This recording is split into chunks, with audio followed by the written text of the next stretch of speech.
Fun fact, a grasshopper can jump 30 times past its own height. So for them little things, that's about 3 feet in the air. It's a popular study done in which researchers take 2 grasshoppers, place them in their very own mason jars. And while in those jars, you'll see both grasshoppers attempt to jump to get out, only to keep hitting their bodies on top of the lid. After a few minutes into the study, the researchers removed the lid. Here's where it got interesting. Both grasshoppers attempt to jump to get out, but they wouldn't jump past the height of the jar, although we know they're more than capable of jumping 3 feet in the air. Perhaps this is the best way for me to describe what's happening to the minds of the kids in the city. It's like limitations control a mind. So these kids walk around like their souls is dipped in lidocaine. And you see them, no emotion, got you wondering what came first. Was it the numbness or was it the pain? And should we really hold these minors who should have known better 100% accountable, or should parents share some of the blame? I wonder if they know how permanent death is. Who even taught these kids how to aim? Then you got the Philly blogs that promote the death tolls like we living in some hood Hunger Games, and that's exactly why these young killers smile in their mugshot without any remorse or shame. The shit is insane. Statistics say an average of 9 people can be directly affected by one person's death. So that means if I times the ongoing death toll by 9, square that answer with the number of guns being added to the streets daily, times that with the number of people currently plotting retaliation. Oh, and you can't forget to add the number of suicides from those who saw no other way out. You get a city full of people now desensitized to crime. Y'all, we in a war zone. So trust me, I mean it when I say, sis, text me when you get home. Brother, you be careful. Honey, you be safe. I know it's going to be late by the time you get home, but text me, I'll stay up and wait, because the limitations of their mind got me tossing and turning. Now, I can't sleep at night. It's another shooting, friend of a friend, we all up in disbelief.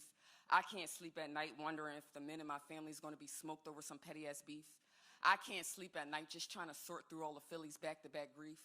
Damn, guess death is the only time people give a fuck that I'm actually resting in peace, because the limitations that are mine, the street culture is backwards.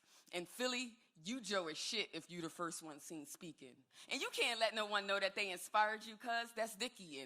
And the funny thing is, the 2 like-minded strangers who will probably make so much money together is the first ones you'll see beefing, because that silent competition doesn't end till one side is leaking or till the other side isn't breathing.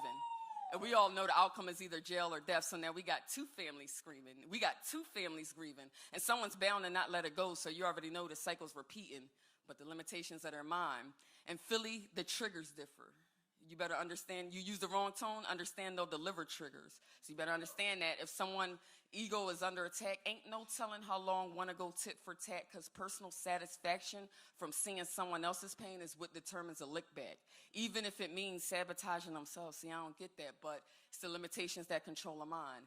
I just fear that good people continue to get caught up in other people's bullshit because the limitations that are mine. I fear that a simple miscommunication may end my life because the limitations that are mine. I fear that although I did buy a gun for my protection, I'll have to end up using it because I see dangers headed in my direction just to freeze up when he gets closer, because I notice it's a kid with his hand on a holster, and for a split moment I don't know whose future I'm protecting. Limitations that are mine. In Philly, these kids are out there goddamn mind, and it's a new culture that we the old heads must define, one where these young grasshoppers can look at the current circumstances in their life, know that it's temporary, know that it's just preparation for something greater, know that we the old heads is already working to break a cycle, already working to make some noise to shatter the glass jars that was unfairly placed around them, so when the opportunity comes for them, hopefully these next generation of kids will be prepared to jump 30 times higher than they ever thought they could. My name is Steph Fox, guys. Thank you, guys.